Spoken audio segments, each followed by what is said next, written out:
Hola, hace unas semanas estuve en Colombia y me llamó mucho la atención que allí usan el polígrafo de forma habitual, incluso en las empresas, no en todas, pero en algunas empresas utilizan el polígrafo con los posibles trabajadores, con los candidatos, para ver si son fiables o no.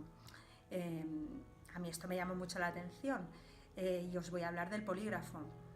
Por cierto, el polígrafo lo inventó William Marston. Él era un psicólogo de los años 20 que, bueno, pues le daba un poco a todo.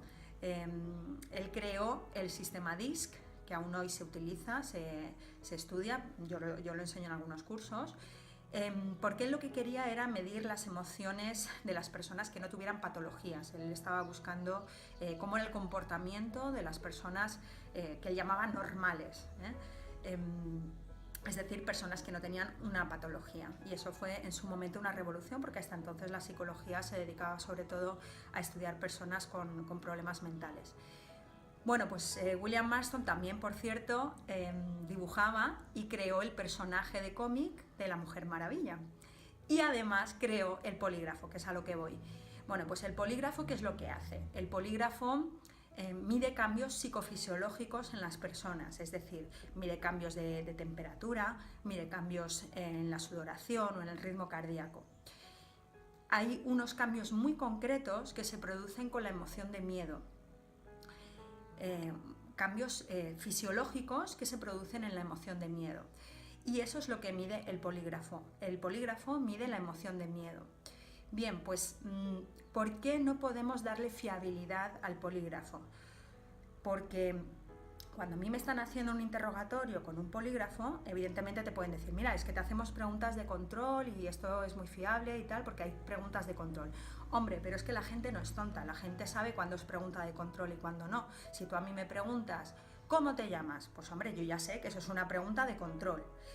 Y si tú me preguntas, ¿mataste a fulanita tal día, a tal hora? Pues yo ya sé que eso no es una pregunta de control, yo ya sé que eso es una pregunta clave en tu interrogatorio.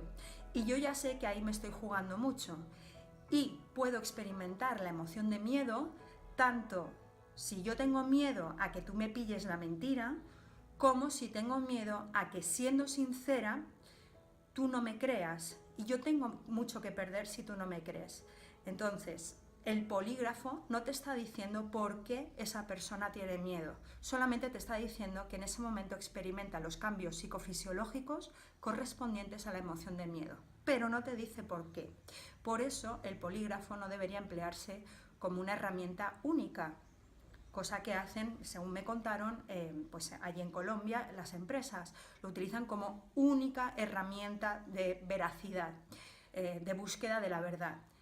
Y no debería ser así. Se puede utilizar como una herramienta más, no verbal, es decir, pues igual que utilizamos la expresión facial o igual que utilizamos determinados gestos o determinadas, por ejemplo, el paralenguaje, todo lo relativo a la voz, todo eso influye mucho, son componentes no verbales que pueden aparecer en la mentira, y se podría utilizar como una herramienta más. Pero basar toda una detección de mentiras en el polígrafo, pues como veis, es un grave error.